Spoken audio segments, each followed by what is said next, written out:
The eventful week finally comes to an end with modest gains of around 0.2%. Today we have seen Nifty pretty much consolidating, but the last hour of the trade pretty much did the trick for the markets, and the markets Nifty ended about that 9,650 mark with gains of around 0.2%. If we quickly move on to the large gainers, the Nifty movers and losers for the day, we have Vedanta right at the top of the list, which has ended with gains of around 4%. Next we have Maruti Suzuki, pretty much auto has also made it to the list. Hindalco Industries with gains of around 2.5%. Next we have metal stocks, something like Tata Steel also dominated the trade and ended with gains of around 1.5%. On the flip side, we saw some IT stocks for that matter coming onto the losers list once again. Tech Mahindra we saw ending down and out with losses of around 2.5%. Next we have GAIL, which ended the day with losses of around 2%. Wipro and pretty much Infosys also took a hit of around 1% for that matter. The eventful week finally comes to an end, and today we are in conversation with Natasha Shankar, the Senior Vice President, Head of Research at CS Securities. Hello, ma'am. A quick question that I'd like to ask with RBI monetary policy review now and behind us, UK vote, ECB policy now behind us, all eyes will be on the Fed policy. Do you think that could change the direction of the markets?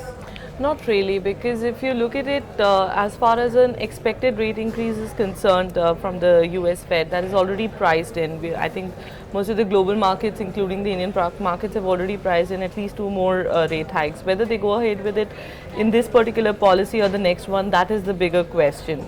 Given the kind of economic data that has come off US in recent times, we don't think that they may go ahead with it. But nevertheless, that is something which is already priced in by the markets.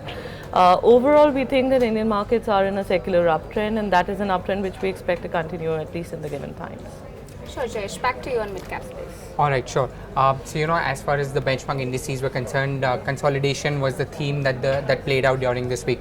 But definitely some action seen in the mid-cap and the small-cap space. The mid-cap index closed up about 0.3%.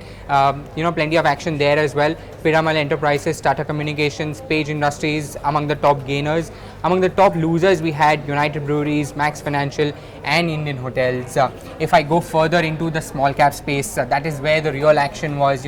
Stocks with gains as much as 10 to 20% each. If you have a look, the index itself ended about 0.5% in the green. Top performers were Pioneer Distilleries, locked in upper circuit, Tilak Nagar, Lumax Industries, all up and about more than 10% each. Amongst the losers, we had Onmobile Global, Saturn Credit Care, and Signet Industries declining anywhere close to 6% each. But that said, Natasha, my first question to you, a while back we were chatting and you told me that you are extremely bullish on the mid-cap space. Can you give us some of the stocks that you are bullish on and why? So I think there are 4 themes that are actually playing out in the markets as of now. The first is the affordable housing theme. The government has actually concentrated a lot on that segment, and there are almost 70 plus industries which actually benefit from that. So within this space, if you're really looking at the direct as well as the indirect beneficiaries, one cannot ignore the entire housing finance space, particularly companies like Group Finance and Canfin Homes.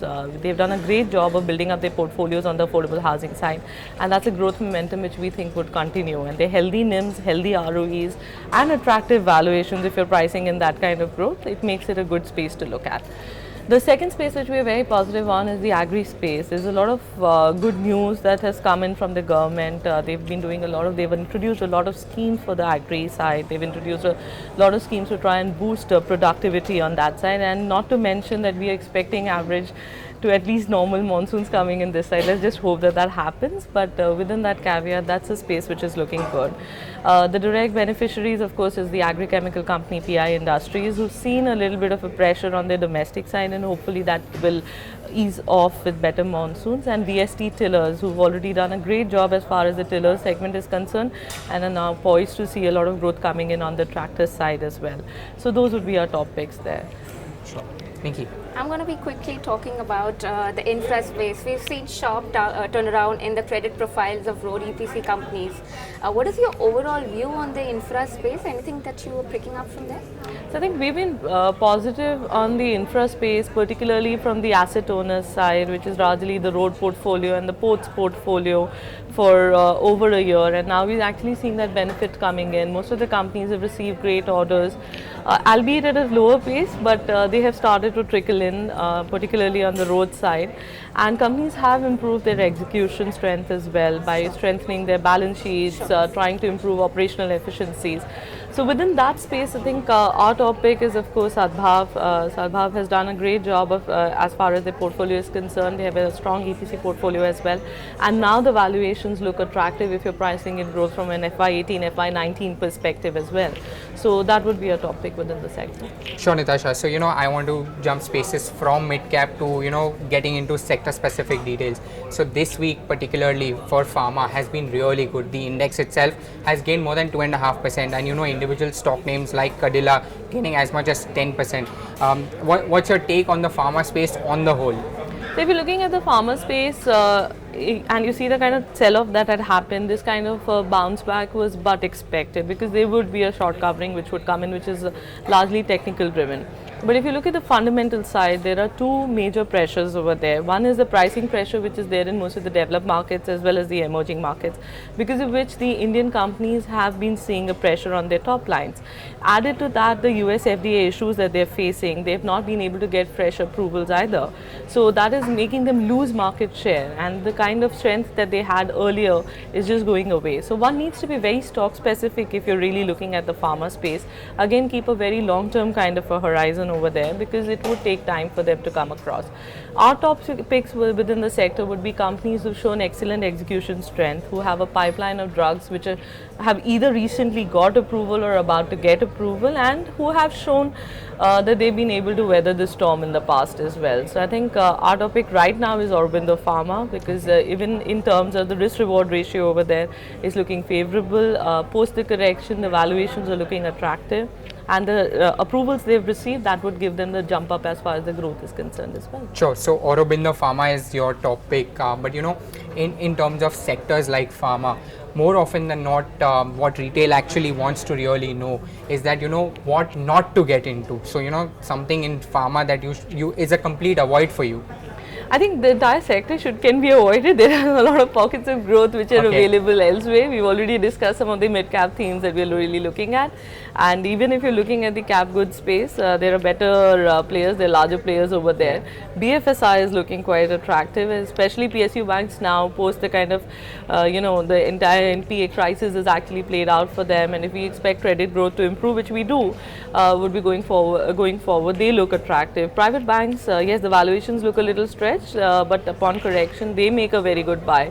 So maybe this is time for them to not look at pharma and look at other sectors instead. All right, sure. Moving on to another sector which has been buzzing off late, the IT space. Plenty of headwinds ever since Donald Trump has been elected president. But there was a trend that I was observing. Every 20-25 days, the IT space sees a 2.5% gain on the index itself, and post that every rally gets sold into. So that is exactly what has happened during this week. On Tuesday, we saw a 2.5% increase, and the remaining 3 days of the week, a 1% decline or more than that. So your pecking order in the IT space. Again, that's a space which we turned neutral on for a while back, and we don't see much value coming in, at least in the near term over there. There are plenty of headwinds. One is of course the currency concern. Our currency has been strengthening vis-a-vis the US dollar, but more importantly, there's been a structural decline as far as their own deal pipelines are concerned. Their clients are now nervous and wary about entering into those long-term deals. At the same time, there has been a decline as far as the pricing for the traditional services is concerned as well, because of which the previous era of high margins is something which we may or may not see going forward. At least in our opinion, we don't think that that's going to come back. So it is a sector which which we think would decline further, and probably 6 months down the line, we would have a better investing opportunity there. Sure. So for the retail participants, just to wrap up what we just discussed, Yes, securities as a house positive on the mid-cap space, not so much on the pharma space. Well, with that, it's a wrap on this edition of Markets Wrap Up. You stay tuned into Bloomberg Quint and have a great weekend ahead. We will see you on Monday. Thank you very much.